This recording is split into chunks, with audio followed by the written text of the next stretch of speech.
ময়ূক রঞ্জন ঘোষ পেশায় তিনি একজন সাংবাদিক হলেও কেউ তাকে বলে মলম বিক্রেতা, কেউ বলেন গোপাল ভাঁড়, অনেকে তাকে মলম রঞ্জন ঘোষ নামেও ডাকে।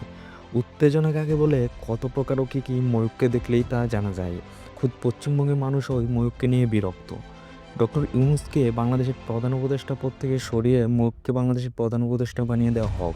এই বিরল প্রজাতির অদ্ভুত প্রাণীটা বাংলাদেশ নিয়ে যতটা চিন্তা করে ততটা চিন্তা হয়তো স্বয়ং ইউনূস সাহেবও করে না।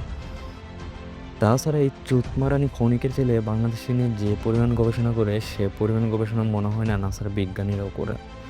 আমার তো মনে হয় এই হমনদীপুর গুমের মধ্যেও বাংলাদেশ বাংলাদেশ জপে।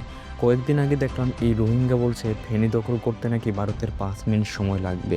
শুধু তাই না, এই ক্ষণিকের ছেলে আরও বলছে দিনাজপুর, গাইবান্ধা, নেত্রকোনা, সুনামগঞ্জ, হবিগঞ্জ, বরগুনা, চট্টগ্রাম এইগুলো সেন্সিটিভ জায়গা।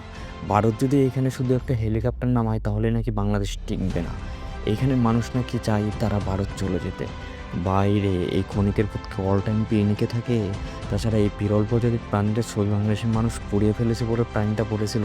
বাংলাদেশের মানুষ এত সাহস হলো কী করে আমার ছবি পুড়িয়ে ফেলার? ঠিকই তো, বাংলাদেশের মানুষের এত সাহস হলো কীভাবে একজন গণ্যমান্য জঘন্য ব্যক্তির ছবি পুড়িয়ে ফেলার? পুরানোর আগে একবার উচিত ছিল ছবিটাতে গরুর গু, বিড়ালের গু, সবশেষে মানুষের গু লাগিয়ে আগুনে পোড়ানো।